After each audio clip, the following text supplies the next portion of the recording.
सेनापति के घर का हर बच्चा जंग के मैदान में दुश्मनों को मार देना चाहता था।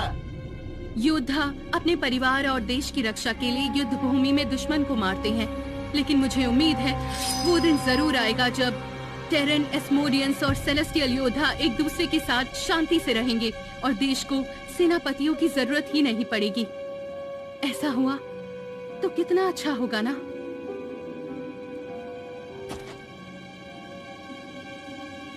मैं आसपास देखता हूँ, शायद हमें कोई सुराग मिल जाए।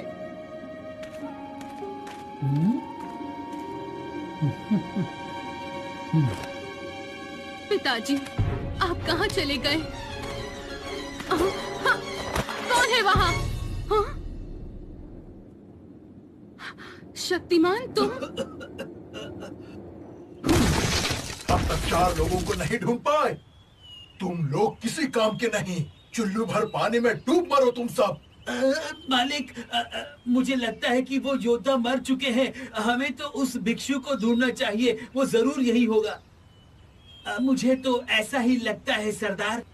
मैंने कुछ गलत कहा क्या? सरदार!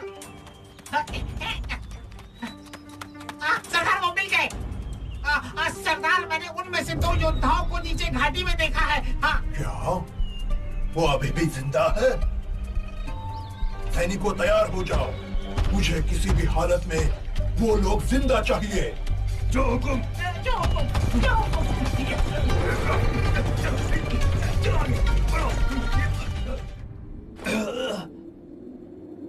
तुम्हारे जख्म बहुत गहरे हैं। मेरी चिंता मत करो, ये तो मामूली खरोच है। तुम यहीं आराम करो। राजपाल के वापस आते ही हम दोनों मिलकर तुम्हारा इलाज करेंगे।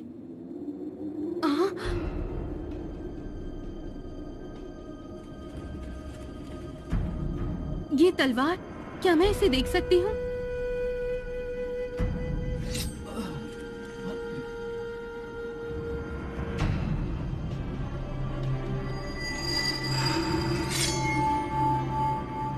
अरे, ये तो हमारी खानदानी तलवार है।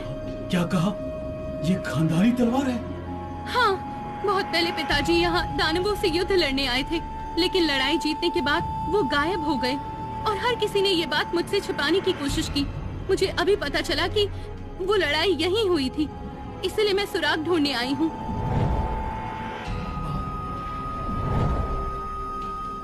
तो वो तुम्हारे पिताजी थे?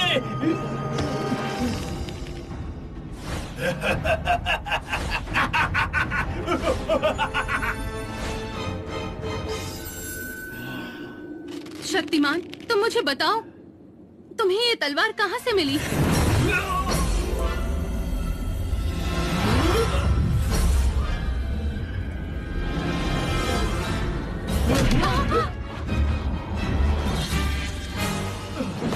शक्तिमान, तुम यहाँ क्या कर रहे हो?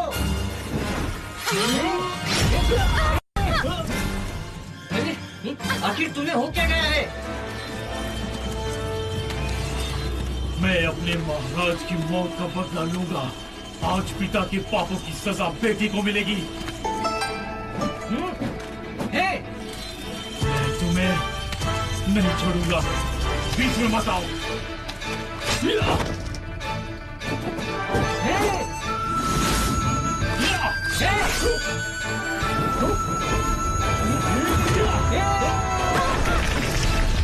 राजपाल!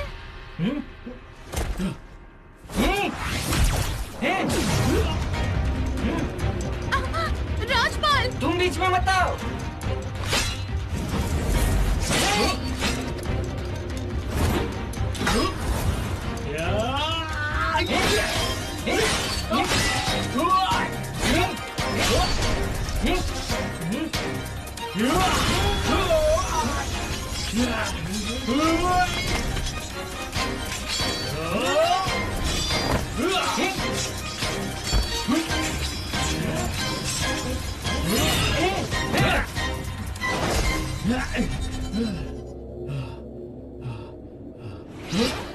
अरे नहीं, तैयार हो जाओ।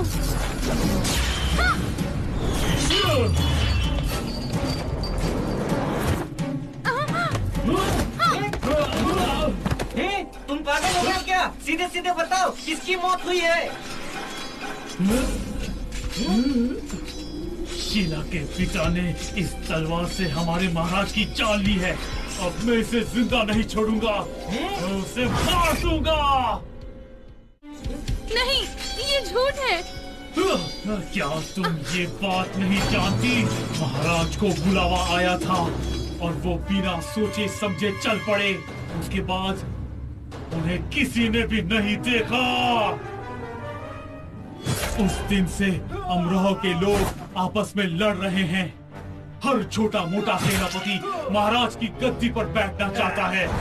उस दिन के बाद हम एक दिन भी शांति से नहीं रह पाए। इस तबाही के जिम्मेदार सिर्फ तुम्हारे पिता है शीला, और ये सब उनकी गलती है।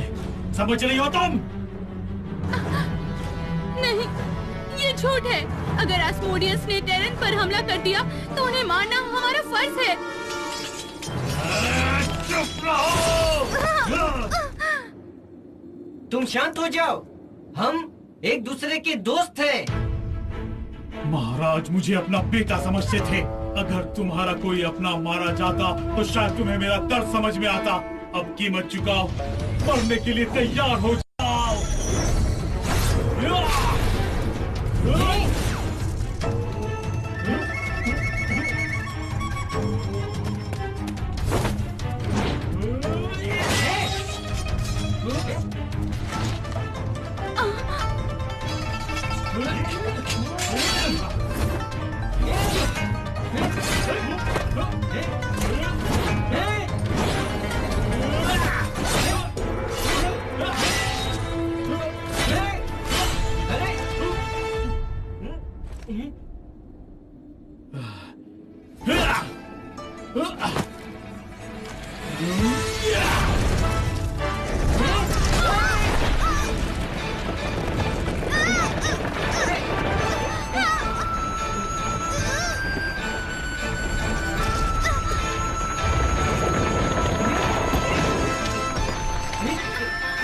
एक साथ मिलकर इस पत्थर को तोड़ते हैं। ठीक है।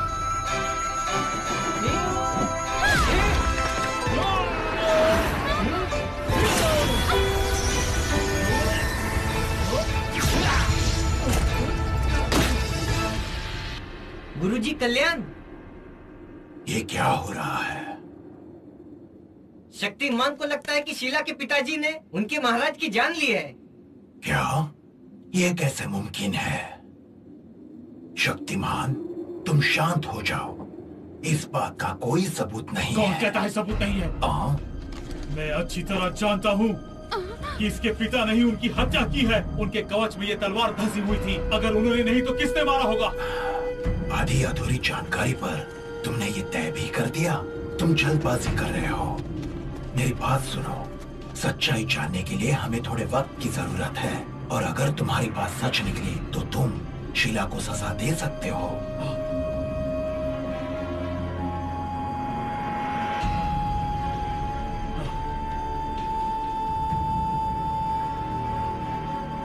ठीक है, मुझे ये मंजूर है।